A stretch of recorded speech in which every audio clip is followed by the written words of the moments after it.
ये है अभिषेक धामा, एक युवा प्रगतिशील किसान जो आज आईटी सेक्टर की जॉब छोड़कर ऑर्गेनिक फार्मिंग कर रहे हैं। साल 2017 से ऑर्गेनिक फार्मिंग कर रहे अभिषेक ने शुरुआत में 2 बीघा जमीन से खेती की शुरुआत की।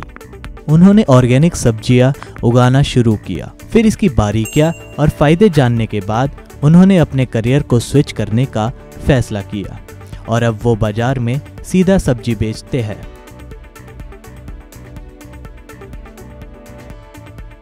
किसी भी मंडी पे हम आधारित नहीं है कि हमें मंडी में सेल करना पड़े।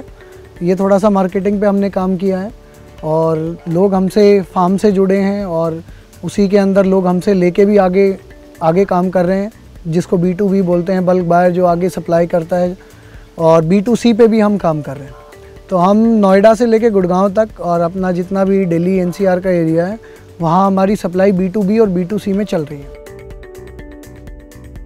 अभिषेक जैविक खेती में मल्टीलेयर फार्मिंग का बेहतरीन उदाहरण पेश करते हैं। कई फसलों को एक साथ की गई मल्टीलेयर फार्मिंग किसान को फायदा दे सकती है। बाजार में एक फसल का दाम घटने पर भी किसान को दूसरी फसल से मुनाफा हो सकता है। मल्टीलेयर फार्मिंग में एक फसल कैसे दूसरी फसल को सपोर्ट करती है, इसकी बारीकियों को समझाया है अभिषेक ने। अगर कोई farmer multi layer with multi crop करता है तो उसके पास एक एडवांटेज रहता है, हमेशा एक एज रहता है। मान लीजिए जैसे हमने 1 ही एकड़ में घिया और खीरा लगाया हुआ है। सपोज कीजिए घिया की जो प्राइस है वो काफ़ी गिर गई, तो हमारे पास खीरा है सर्वाइव करने के लिए, तो एडिशनल इनकम हमारी साथ साथ शुरू होती है। जबकि मोनोक्रॉपिंग में जब हम जाते हैं, मान लीजिए हमने 1 एकड़ में घिया ही लगा दिया और उसकी प्राइस बहुत डिप कर गई तो फार्मर को क्या होता है, एक स्ट्रेट लॉस होता है। तो मल्टी लेयर मल्टी क्रॉप क्या करते हैं, देखिए मल्टी लेयर मल्टी क्रॉप, इसको आप कंपेनियन क्रॉप्स भी हम कह सकते हैं, कंपेनियन क्रॉप्स, क्योंकि एक क्रॉप जो दूसरी क्रॉप को सपोर्ट करती है। किसान अपनी फसल तो खेतों में लगा लेते हैं, लेकिन मिट्टी की गुणवत्ता के कारण उन्हें कई बार नुकसान झेलना पड़ता है। इसी को ध्यान में रखकर अभिषेक ने मिट्टी की सेहत को अच्छा करने के लिए 32 क्यूबिक मीटर का बायोगैस प्लांट लगवाया और फील्ड इरिगेशन और ड्रिप इरिगेशन के जरिए खेती पर जोर दिया। ऐसे ही कई जैविक तरीकों से फसल के लिए जरूरी पोषक तत्वों को पूरा किया गया। डिफरेंट तरीके से हम ऑर्गेनिक तरीके से प्लांट के 17 न्यूट्रिएंट्स को पूरा करने की कोशिश करते हैं। जो आपका बायोगैस स्लरी है वो वैसे ही एक कंप्लीट फूड है एक प्लांट के लिए, पर उसके अंदर जो न्यूट्रिएंट्स है वो काफ़ी कम है। तो उसी को हम उसकी क्वांटिटी बढ़ाने के लिए डिफरेंट बैक्टीरियाज़ को और डिफरेंट, जैसे रॉक फॉस्फेट बताया, इस चीज़ को हम उसके साथ कपल करते हैं और ताकि प्लांट को जो है न्यूट्रिशन पूरा मिल सके। क्योंकि देखिए ऑर्गेनिक और कन्वेंशनल फार्मिंग में एक प्रॉब्लम ये है कि लोग कहते हैं कि ऑर्गेनिक फार्मिंग में आपकी जो प्रोडक्शन है वो गिरती है। वो गिरती इसलिए क्योंकि लोग सिर्फ गोबर डाल के छोड़ देते हैं, बोलते हैं कि भाई हम तो ऑर्गेनिक कर रहे हैं।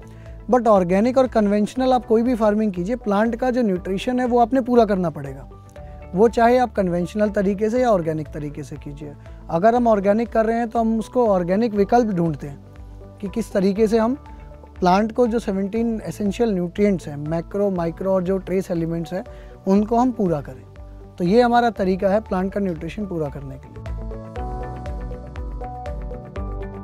यही नहीं, अभिषेक अपनी सब्जियों को कैसे सही खरीदार तक पहुंचाना है, इसकी मार्केटिंग स्ट्रेटेजी भी खूब बखूबी से जानते हैं।